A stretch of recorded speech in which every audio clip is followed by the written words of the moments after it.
Hello everyone, welcome to Bind Edutech. Students, हम लोग अभी unit number 3 that's are magnetic effect of current and magnetism. Unit 3 magnetic effect of current and magnetism. Magnetic effect of current and magnetism, इसके objective questions के जो series है इस पर बात कर रहे थे। तो ऑलमोस्ट जो मैग्नेटिक इफेक्ट ऑफ करंट है, जो कि फर्स्ट पार्ट है, उसके हम लोग एंड की ओर आ गए हैं और बस कुछ गिने कुछ चुने क्वेश्चंस बचे हुए हैं। दिया हुआ है कि the value of magnetic field inside a current carrying solenoid is. Question है कि the value of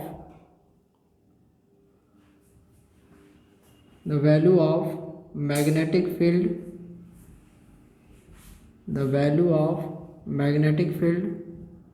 eight inside of a current carrying solenoid। मतलब कि कोई सोलेनॉइड है जो कि करंट को कैरी कर रहा है, तो उसके अंदर कितना मैग्नेटिक फील्ड होगा। तो B is equal to mu naught NI। Second है B is equal to mu naught by 2 N by I। Third option है B बराबर mu naught by 2 NI by R। And fourth option है B is equal to 0। देखिए, कोई current carrying आपको solenoid दिया हुआ है और उस सोलेनॉइड के चलते, उस सोलेनॉइड के कारण यदि आपको मैग्नेटिक फील्ड को कैलकुलेट करना है, तो डायरेक्ट यदि इसका आंसर बोला जाए तो हम लोग डेरिवेशन करते टाइम जो थ्योरेटिकल पोर्शन में डेरिवेशन पढ़े हैं, वहाँ पर हम लोग इजीली इसका जो एक्सप्रेशन आता है उस पर डिस्कशन कर चुके हैं। लेकिन सिर्फ और सिर्फ एक्सप्रेशन के आधार पे इसको बोल देना दैट इसका जो वैल्यू है, जैसे इसका फर्स्ट ऑफ ऑल जो आंसर है उसको सिर्फ एक्सप्रेशन के आधार पे बोल देना सही नहीं होगा। तो हम लोग ये देखेंगे कि ये आता कैसे है, मतलब इसका जो वैल्यू होता है वो कहाँ से डिड्यूस होता है और कैसे हम लोग उसको जान सकते हैं।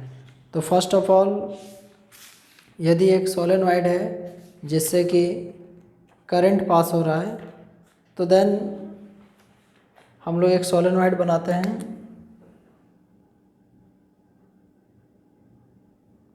ये देखिए, ये एक सोलेनॉइड है और इससे करंट पास हो रहा है कुछ इस तरीके से। ये जो लाइंस है ये मैग्नेटिक फील्ड लाइंस को शो कर रहे हैं।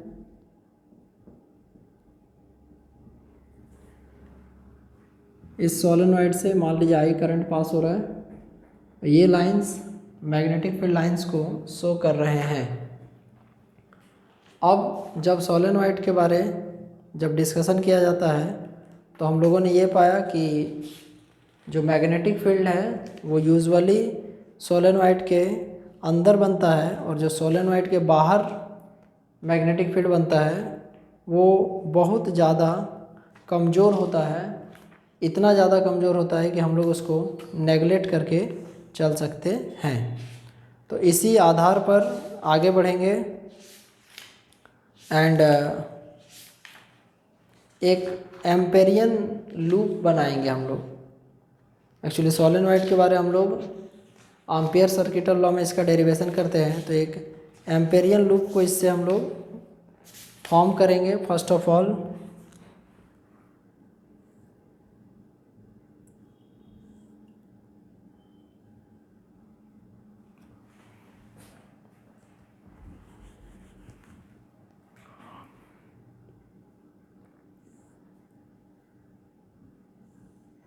देखिए ये जो लाइंस हैं ये सब आपको हो गया मैग्नेटिक फील्ड लाइंस, और हम लोग एक अपने मन से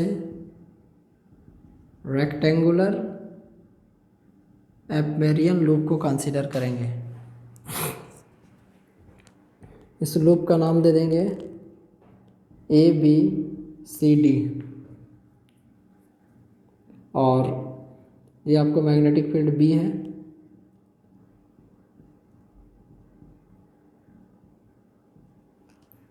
अब इसके लिए हम लोग एम्पियर सर्किटल लॉ से जो फॉर्मूला होता है दैट B.dl, तो ये B.dl यहाँ पर टोटल 4 डिफरेंट पोर्शंस में डिवाइड हो जाएंगे।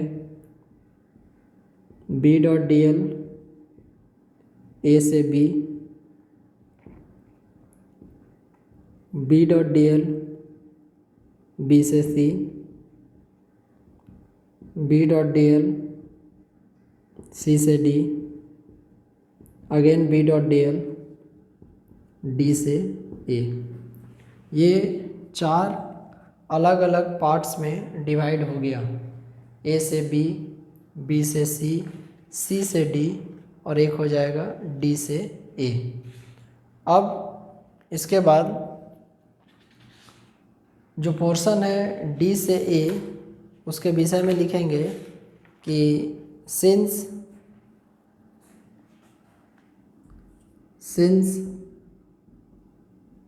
D to A is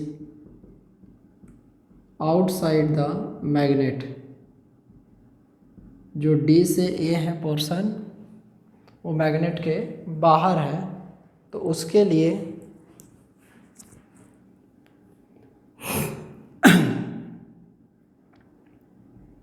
B.dl D से A इज इक्वल टू 0। तो ये जो टर्म है ये हो जाएगा 0 क्योंकि ये बाहर है। एंड चूँकि ये डॉट प्रोडक्ट है और आपको पता होगा कि A.B जो होता है A.B उसका फॉर्मूला AB cos थीटा होता है। तो यहाँ पर आपको दिया हुआ है B.dl, तो B.dl है तो इसका फॉर्मूला हो जाएगा B.dl cos थीटा। अब इसके बाद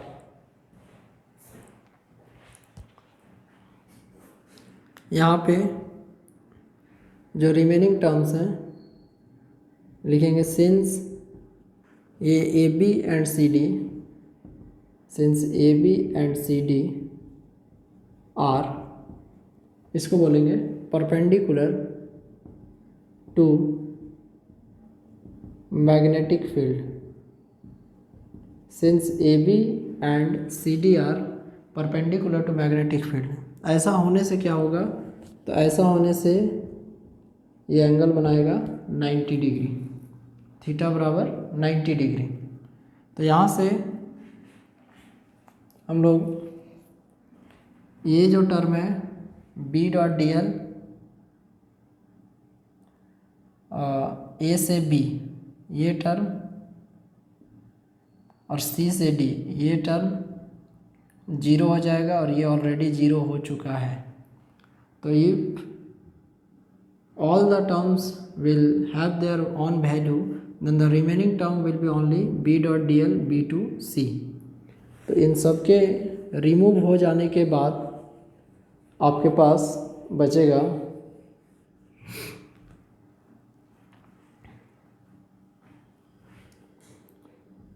B.dl is integration of B.dl B to C, B.dl B से C, और जब B से C हो जाएगा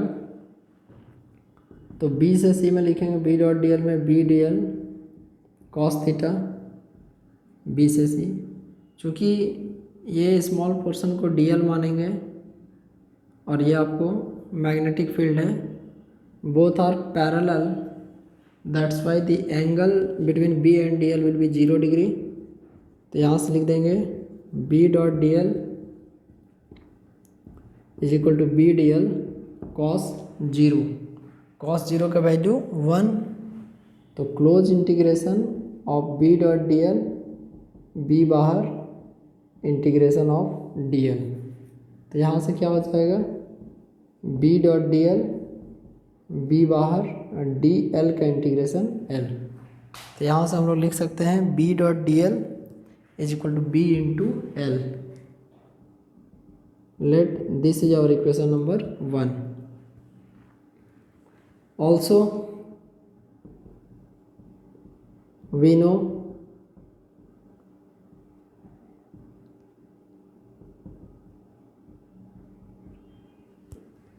B dot dl is equal to mu naught I, and for n turns capital N जो हम लोग को बता रहा है टोटल नंबर ऑफ टर्न्स, तो B डॉट डी एल बराबर mu naught N I. This is our equation number 2। अब इसके बाद यदि हम लोग इक्वेशन 1 और 2 को इक्वेट करते हैं तो हम लोग लिख सकते हैं b into L two mu naught N L I. ये कैसे आया? तो एक्चुअली जो छोटा n होता है जिसको हम लोग बोलते हैं number of turns per unit length, this is equal to n by L. तो यहाँ से n is equal to n into L. तो ये l और l कैंसिल हो जाएगा, b is equal to mu naught N I. b is equal to mu naught N I, ये answer हो जाएगा इसका करेक्ट। अब यहीं पर यदि आपको एक क्वेश्चन बताया जाए कि इस कंडीशन को यदि छोड़कर किसी टॉरॉइड पर बात किया जाए, दैट्स वाई जैसे कि देखिए ये सोलेनॉइड था और इसी सोलेनॉइड के दोनों एंड को यदि ज्वाइन करके इसको एक एंडलेस सोलेनॉइड बना दिया जाए, that is also called as toroid, तो यही आंसर होगा।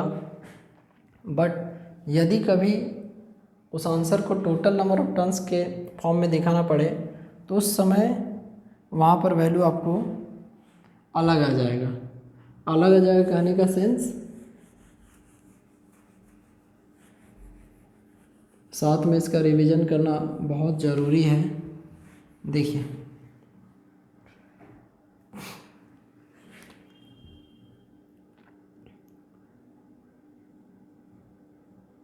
सपोज उसी सोलेनॉइड को एक एंडलेस सोलेनॉइड करके एक टॉरॉइड का फॉर्म दिया गया, this is called torrid. And मान लेते हैं कि इससे जो करंट पास हो रहा है उसके कारण जो मैग्नेटिक फील्ड होगा वो कॉन्सेंट्रिक सर्कल्स के फॉर्म में होगा।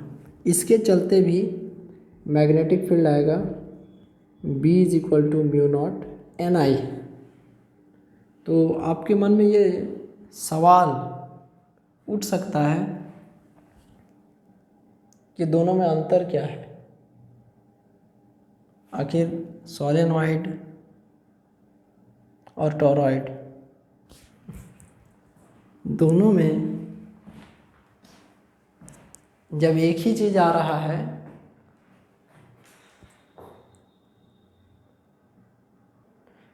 छोटा n number of turns per unit length को बता रहा है, तो then b is equal to mu naught, इसमें यूज हो जाएगा n by 2 pi r into I. और जो सोलेनॉइड यदि रहता जो कि इससे पहले पढ़े दिस फॉर्म, इसमें भी फॉर्मूला आएगा बी बराबर म्यू नॉट एन आई, बस अंतर इतना है कि म्यू नॉट जहाँ स्मॉल एन है वहाँ एन बाई एल इंटू आई। तो ये कंडीशन होगा। अब इसके बाद next question,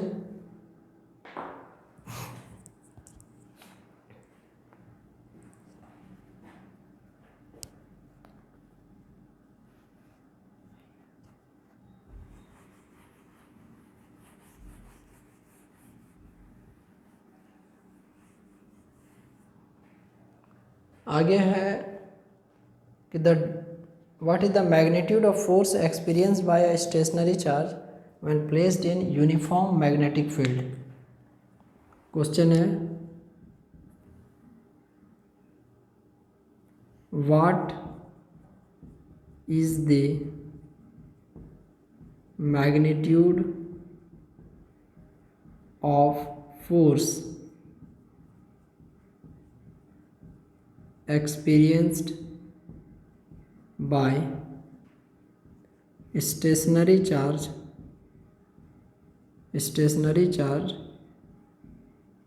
when placed in magnetic field। Already इस टाइप के क्वेश्चंस हम लोग डील कर चुके हैं when placed in magnetic field। some options, पहला F is equal to q v B sine theta, दूसरा ऑप्शन है F is equal to q v B, तीसरा है F is equal to q v cross B sine theta, and fourth option है 0। देखिए इसके concept को completely जानने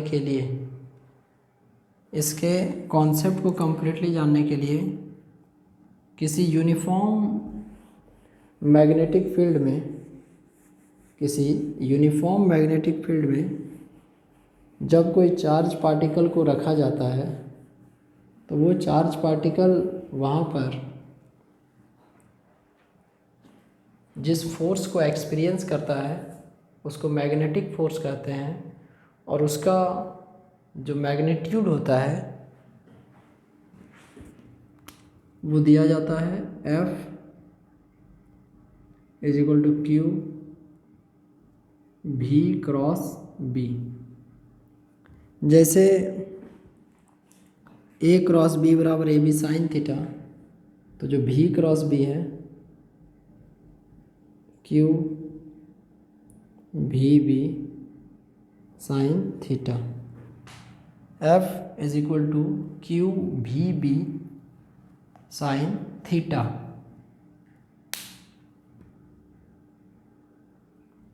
अब आप देखिएगा कि सबसे फर्स्ट ऑप्शन तो क्यू भी साइन थीटा ही है, तो फिर यही आंसर होगा। लेकिन यहाँ पर जो कंडीशन गिवन है उसको नेगलेक्ट नहीं किया जा सकता है, और वो कंडीशन दिया हुआ है स्टेशनरी चार्ज का। Stationary charge it means to say that a charge particle which maintains the state of rest.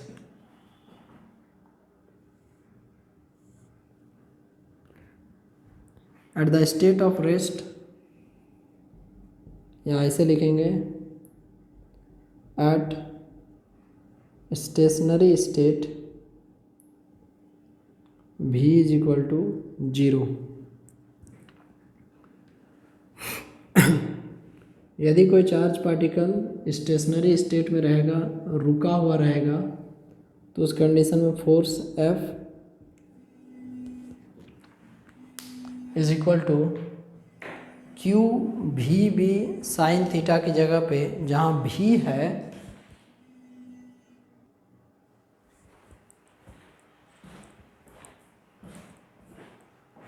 इसके बाद यहाँ पर हम लोग क्यू लिखेंगे और बी का value 0 into B sine theta. अब यहाँ से फोर्स का वैल्यू आ जाएगा F इज इक्वल टू 0। तो देखिए आपके दिमाग में ये भी सवाल आना चाहिए कि ये जो क्यू वी वी है वो कब होता, वो तब होता जब एंगल 90 डिग्री होता। एंड एक और नोट करने वाली बात कि 90 डिग्री के कंडीशन में जो चार्ज पार्टिकल है वो फर्दर ऑन आगे जाकर सर्कुलर मोशन को बताता है। मोशन का बात कर रहे हैं, अभी लगने वाला फोर्स का वैल्यू हो जाएगा 0। एक और क्वेश्चन है जो कि अंतिम क्वेश्चन होगा मैग्नेटिक इफेक्ट ऑफ करंट का, एंड इसके जस्ट बाद हम लोग स्टार्ट करेंगे मैग्नेटिज्म। तो क्वेश्चन है कि the direction of force experienced by the direction of force experienced by a current carrying conductor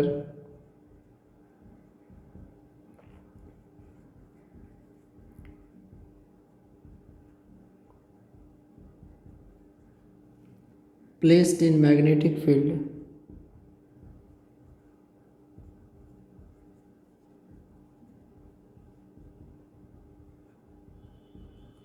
is given by। देखिए किसी करंट कैरिंग कंडक्टर को जब मैग्नेटिक फील्ड में रखा जाएगा तो उस पर जो फोर्स लगेगा उसके लिए कौन सा नियम कार्यरत होता है। सबसे पहले ऑप्शंस जो है वो है लेंज लॉ, दूसरा ऑप्शन है फ्लेमिंग लेफ्ट हैंड रूल,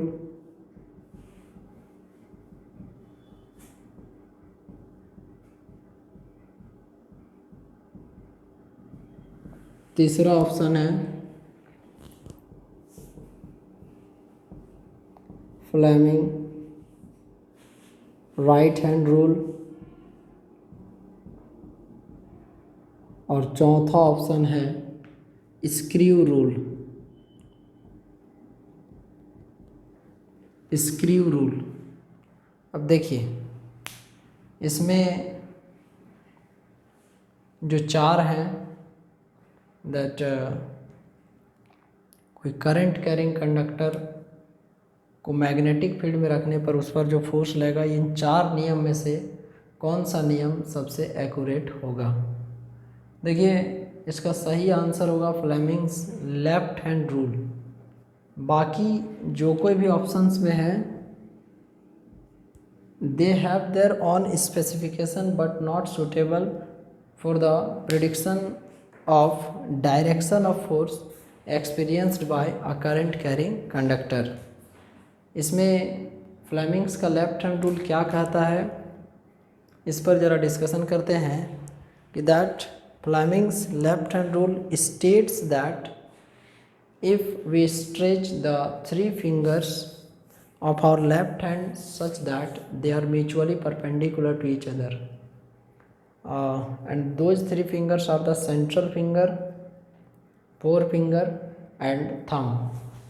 यदि बाएं हाथ के तीन उंगलियों को, सेंट्रल फिंगर को, फोर फिंगर को और थंब को म्यूचुअली परपेंडिकुलर ऐसे करके स्ट्रेच किया जाएगा तो इसमें जो सेंट्रल फिंगर होगा वो डायरेक्शन ऑफ करंट को बताएगा, जो फोर फिंगर है वो डायरेक्शन ऑफ मैग्नेटिक फील्ड को बताएगा, और जो थंब है वो डायरेक्शन ऑफ फोर्स। कौन सा फोर्स ना, वो फोर्स जो कि कंडक्टर एक्सपीरियंस करेगा और जब उसको हम लोग मैग्नेटिक फील्ड में प्लेस करेंगे। बाकी जैसे जो लेंज लॉ है, तो आपके नॉलेज के लिए बता दें कि लेंज लॉ एक्चुअली हम लोग को जो फोर्थ यूनिट है जिसका नाम है electromagnetic induction and alternating current, उसमें हम लोग का टर्म आता है लेंज लॉ।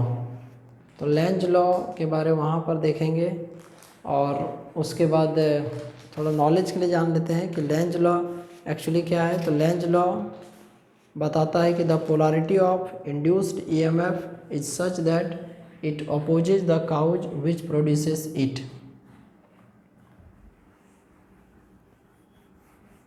इस तरीके से हम लोग मैग्नेटिक इफेक्ट ऑफ करंट का मल्टीपल चॉइस क्वेश्चंस का लेक्चर को कंप्लीट किए। नेक्स्ट क्लास से इसी यूनिट का जो सेकंड पार्ट है, दैट्स आवर मैग्नेटिज्म, हम लोग उस पर डिस्कशन करेंगे, उस पर बात करेंगे। तो स्टूडेंट्स, आप लोग मैग्नेटिज्म का जो थ्योरी पोर्शन है उसको कंप्लीट करके रखेंगे। नेक्स्ट क्लास में हम लोग इससे आगे बढ़ेंगे और मैग्नेटिज्म के प्रश्नों पर बात करेंगे। Take care of yourself. Thank you very much. Bye.